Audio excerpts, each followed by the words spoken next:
$1.2 trillion. As of 2025, that is the amount of credit card debt that we as Americans have accumulated.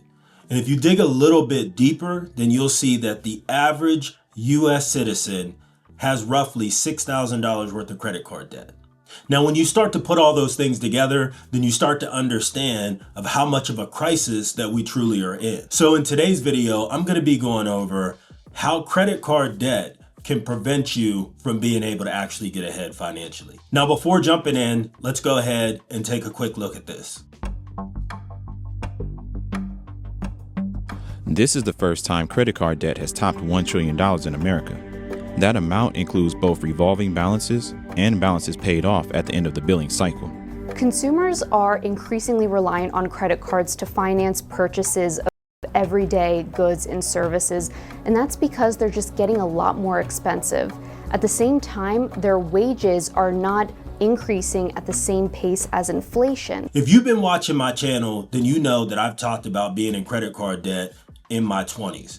And that was a really rough time for me financially, because I know now that that was one of the main reasons of why it took me so long to actually start to get some traction from a financial perspective. But the lessons that I learned by being in credit card debt allows me to formulate a plan that can help you to not make the same mistakes that I made. See, there are several different layers of issues when it comes to credit card debt. And one of the very first things that come to mind when I think about credit cards is the interest rate. So a lot of times whenever you're in credit card debt, you have interest rates that are above 20%. That's not uncommon. I remember back in the day sitting down at the table, opening up a credit card bill at the table and seeing that I had my balance, of course, for things that I don't even remember what I purchased at that time, which was completely ridiculous. But my interest rate was around 27 or 28%. And the reason that's so problematic is because it makes it so difficult to pay off your bill. And if you're just paying the monthly minimum on your credit card, it's going to make things even worse because you're just paying enough to pay the interest. And the balance on your credit card is likely either staying where it's at or going down by $20 to $30. And then what happens is you get a little discouraged and you just stop paying it altogether. And once you stop paying it altogether, that doesn't stop the interest from accumulating on your account. So it's just one thing right after another. And that's just on the surface what the issues are with credit cards and credit card debt. And if you are able to keep up with making monthly minimum payments on your credit card over the course of a year, you're likely not making enough of an impact to see your overall balance go down. And again, that's where we get frustrated. And that's where we start to think, is it worth paying for this credit card? Should I just let it go?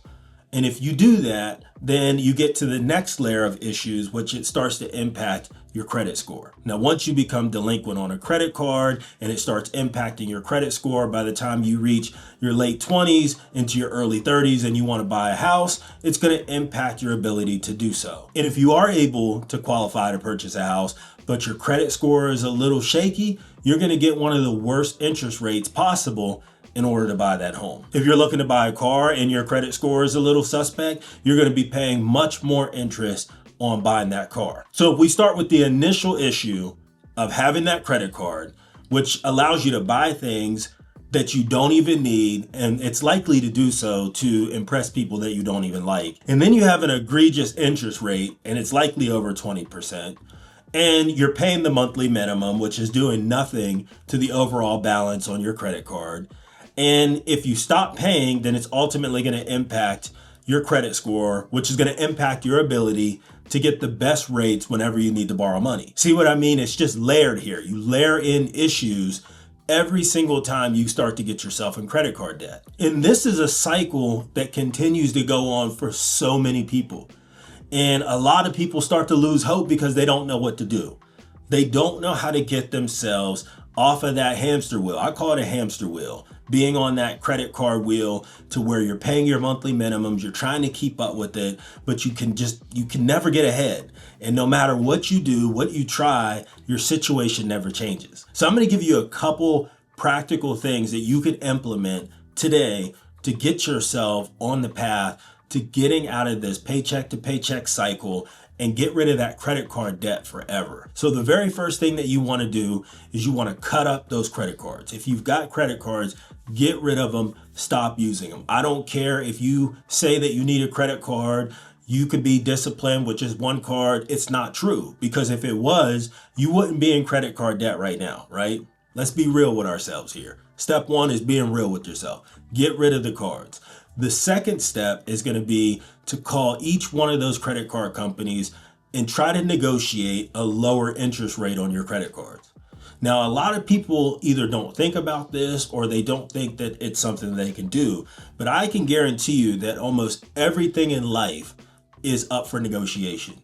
And what's the worst they can say? No, right? Well, guess what? It doesn't matter. I'd rather call and hear no than to not call and not know if I can negotiate my interest rate down on a debt that I intend to pay off. So step two is reaching out to the credit card companies and trying to negotiate a lower interest on your account. Step three is creating a budget that's going to allow you to maximize the amount of money that you're paying towards your debts every single month. So when you get started on putting that budget together, it's going to allow you to slot all the things that you need on a monthly basis. Your rent, your groceries, your utilities, your cell phone bill, all of those things are going to be on that budget, and everything that you have left is going to be put towards paying off your debt. So that means no going out for a little while, no taking trips, no buying new clothes. Just focus on making sure that you can put every extra dollar that you have towards your debt. Step number four is working additional overtime or getting a second job. And the money that you make from either one of those goes entirely to paying off your debt. Now, I know it sucks to think about working an additional 15 to 20 hours on top of the 40 that you're already working, but you're only doing this until you're able to get your debts paid off. And if you're in your 20s, 60 hours a week would be the minimum that I would be working, regardless if I had any debts that I had to pay off. Because at that point in your life, that's the time where you can work the most amount of hours, and you usually have the least amount of responsibilities during that time frame. And step number five is you're not going to take on any additional debts during this time. So no Klarna, no buy now, pay later, nothing. The only thing that you're going to be focusing on is paying off that debt. It's going to seem like an extremely slow process, especially in the beginning. But if you stick with it for the next 3, 6, 9, 12 months, you're going to start to see those debts disappear right in front of your eyes. And then lastly, you just want to make sure you're staying consistent. Once you're able to pay down and pay off your debts, remember what got you there in the first place. And don't repeat those things that got you there. So I've talked about in the past on many videos about being in that credit card debt that I mentioned earlier. And since that time, I have never put myself back in a position to where I've been in credit card debt. Now, do I have a credit card? Yes, I have one. But I pay the balance off in full every single month, and I never carry a balance. So if you have a little bit of discipline, you could use that card to take advantage of any rewards you might be able to get, or airline miles, or whatever it may be.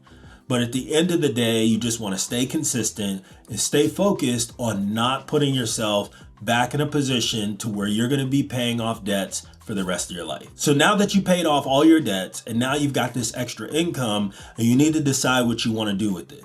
Make sure you check out this next video on how I'm investing every single day in the stock market in order to build wealth.